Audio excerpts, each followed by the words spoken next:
Welcome to the Tech Egg. Don't get scrambled. Enjoy the video. You start by stopping obvious sources of pop-ups. Open settings and turn off notifications for non-essential apps so Windows stops pushing tips.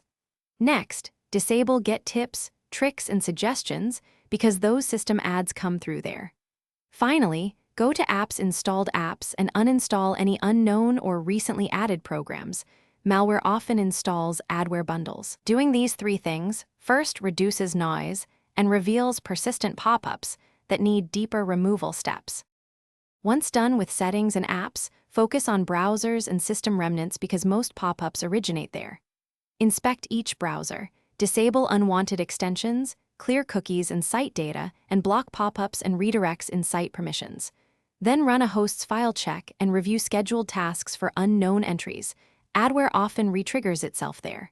Use auto runs or task scheduler for precise removal. Finally, run a full Windows security and third-party anti-malware scan to catch registry-based adware. You finish by validating and locking down the system.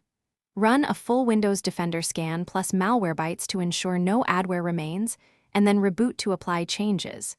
Enable Focus Assist and tighten notification rules so legitimate alerts don't masquerade as ads.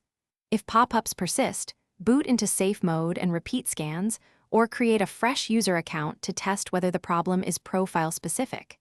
If all else fails, a clean reinstall or restore point rollback removes entrenched adware. Thanks for watching. Consider subscribing if I helped unscramble your problems.